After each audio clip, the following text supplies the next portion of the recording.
नमस्कार.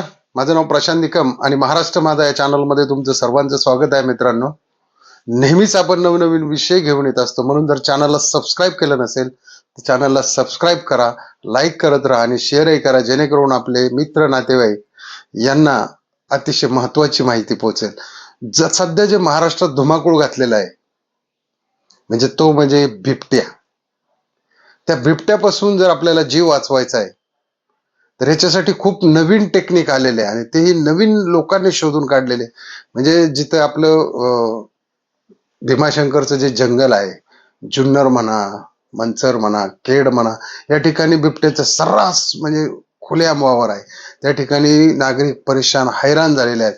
त्याच्यानंतर पिंपळखेड म्हणा, शिरूर म्हणा आणि आता तर पुण्यामधील काही जे साईडचे भाग आहेत, म्हणजे सासवड घाट असेल, फुरसुंगी असेल, त्याच्यानंतर आत्ता मी परवा अक्कलकोटला गेलो होतो 2-4 दिवसापूर्वी.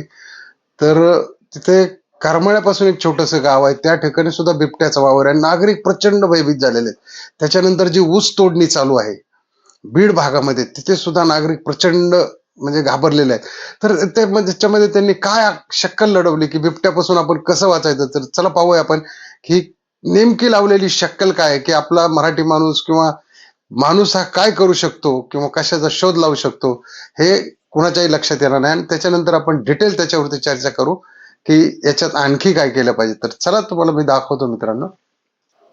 हे बघा, हा मित्रांनो बिबट्या साधारणतः त्याचे जर तुम्ही हे पाहिलं जबडा, तर तो बरोबर माणसावरती अटॅक जबड्यावरच करतो. म्हणजे माणसाच्या गळ्यावर करतो त्याच्या जबड्याने तो अटॅक. किती त्याचे दात आणि तीक्ष्ण आहेत आणि सेकंदात माणसाला तो ओढूनही घेऊन जातो. हा पहा, त्याची नजर, हंटिंग बिबट्या म्हणतात त्याला. ही जी महिला दिसते बघा, तिच्या गळ्यामध्ये पट्टा आहे, त्याला संपूर्ण धारदार खिळे लावलेले आहेत. हे सध्या इथं रानामध्ये ऊस तोडतायत किंवा गवत घ्यायला सुद्धा जातात. तुम्ही बघू शकता, हा जो बेल्ट आहे तो पूर्ण गळ्याभोवती आहे आणि पूर्ण टाईट आहे चांबडी बेल्ट. आणि सर्वप्रथम तो काय करतो की माणसावरती वार करतो. कारण माणूस काय करतो की त्याच्यावरती आपल्या स्वतःची नजर टाकतो आणि ज्यावेळी बिबट्यावरती आपण नजर टाकतो त्यावेळेस नजरेला नजर झाल्यानंतर बिबट्या हा फर्स्ट अटॅक करतो, कारण त्याला खूप भीती वाटलेली असते. तर त्यासाठी तुमच्याकडे साधारणतः अशा प्रकारचा बेल्ट असेल आणि हातात एक काठी ठेवा, लांबलचक काठी ठेवा. त्याने सुद्धा बिबट्या हुसकून घाबरून जाऊ शकतो. किंवा आता अलीकडे छऱ्याचे असे काही बंदूक आलेले आहेत, छऱ्याच्या, ज्याला लायसन्सची गरज नसते. शेतामध्ये त्याचे असे बार होतात, मोठ्या बंदुकीसारखे बार होतात. त्यांची साधारणतः किंमत 2,500 ते 5,000 रुपयापर्यंत आहे. तर तसे जर छऱ्याच्या बंदुका हा जर तुम्ही तुमच्या ऊसामध्ये बार केला किंवा शेतामध्ये बार केला किंवा रात्रीचा बिबट्या जर दिसला बार केला, तर बिबट्या 100% पळून जाणार आहे. त्या सुद्धा ऑनलाईन अवेलेबल आहेत. तुम्ही जर टाकलं त्या ठिकाणी की म्हणजे छऱ्याची बंदूक जरी मराठीमध्ये टाकलं ते हजारो येतील. आणि या ठिकाणी पुण्यामध्ये आय थिंक भोरी आळीमध्ये सुद्धा त्या बंदुका अवेलेबल आहेत. दुसरी गोष्ट आणखी, पुण्यामध्ये स्टेशनला सुद्धा एक आंबेडकर चौकात, हा, तिथे एक शस्त्राचं दुकान आहे, तिथे सुद्धा तुम्हाला ते छऱ्याच्या बंदुका मिळू शकतात. जुनं जे थिएटर होतं, अलंकार का काय, तर माझ्या नाव लक्षात नाही स्टेशनचं ते थिएटरचं, पण त्याच्या अपोजिट बाजूलाच आहे, जिथे आपण स्टेशनकडे वळायला रस्ता जातो तिथेच. तर तिथे सुद्धा तुम्ही ती खरेदी करू शकता किंवा ऑनलाईन सुद्धा तुम्ही मागवू शकता. त्याचे फटाकड्यापेक्षा 10 पट बार होतात. त्याच्यामुळे सुद्धा तुमचं चांगलं संरक्षण होऊ शकतात. आता लोक काय म्हणतात, मोठ्याने ओरडा. बिबट्या काय मोठ्याने ओरडल्याने जाणार आहे का आपल्या ओरडण्याने? त्याची धाड कशी असते. मोठ्याने ओरडून आरडून काय होत नाही, मोबाईलच्या आवाजातला सुद्धा तो भीत नाही. कारण ह्या सगळ्या ट्रिक त्याने पाहिलेल्या आहेत.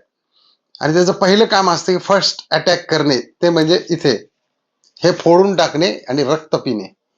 त्याच्यामुळे इथे माझी आग्रहाची विनंती राहील की ज्या आपल्या माता भगिनी जातात रानामध्ये, त्यांनी कंपल्सरी हा बेल्ट बनवा. त्याला धारदार असे 3-3 खिळे लावा, मोठे 2.5 इंचाचे, आणि त्याला एक बटन ठेवा.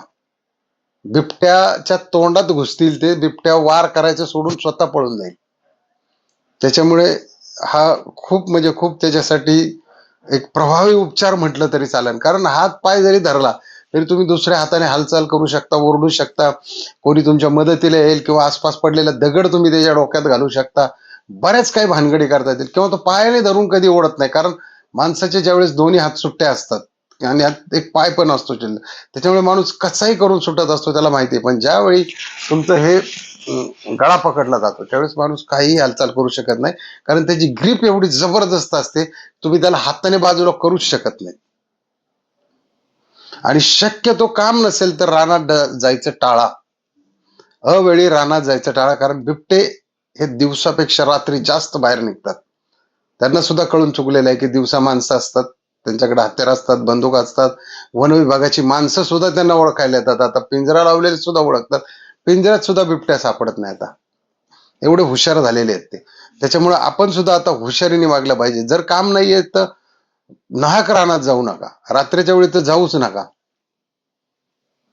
आणि जेवढं तुम्हाला टाळता येईल की ऊसाच्या रानात आतमध्ये एकट्याने जायचं वगैरे, 4-5 लोक, 5-6 लोक, ग्रुपवरती बिबट्या कधी हल्ला करत नाही. ग्रुपवरती हल्ला तो करत नाही, कारण त्याला चारी पाची बाजूनी लोक दिसतात आणि त्याला हुसकवलं गेलं की तो लगेच पळून जातो. पण एकटा माणूस असेल तर बिबट्या त्याला सोडणार नाही. मग तो मोटरसायकलवरती असो, पायी असो, कशाही कंडिशन मध्ये असो, बिबट्या त्याला सोडणार नाही.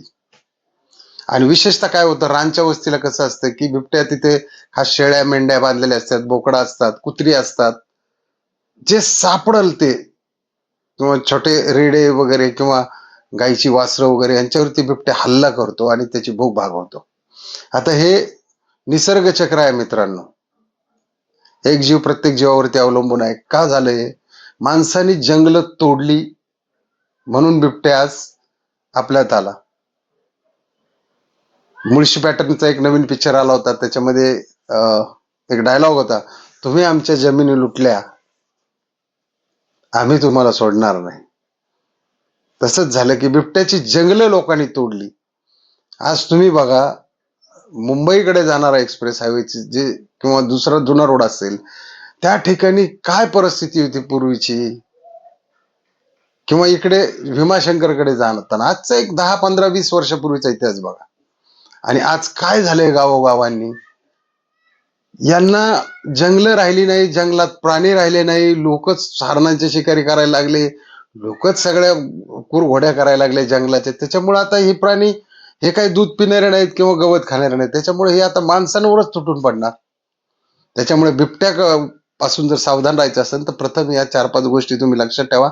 छाऱ्याच्या बंदुका वापरा, त्याच्यामुळे मोठ्यात मोठा बार होणारी ऑनलाईन तुम्ही बंदूक मागवा, 2,500, 3,000, 5,000 जाऊ द्या, पण एका याने बिबट्या पळून जाईल 100%, याची गॅरंटी मी तुम्हाला सांगतो.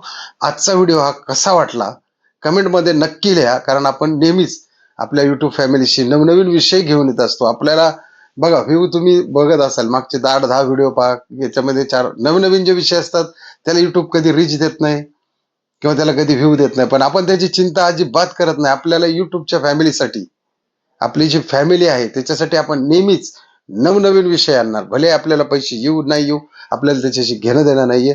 आपल्याला आपल्या जी बाइंडिंग आहे माझ्याबरोबर आपल्या युट्यूब फॅमिलीची आणि आपल्याबरोबर जोडणाऱ्या तमाम नवीन फॅमिली मेंबर्सची, यांचं तर मी नेहमीच स्वागतच करतो. व्हिडिओ आवडला असेल तर नक्की लाईक करा, शेअर करा, आणि जर सबस्क्राईब केलं नसेल तर 100% सबस्क्राईब करा. जय हिंद, जय महाराष्ट्र.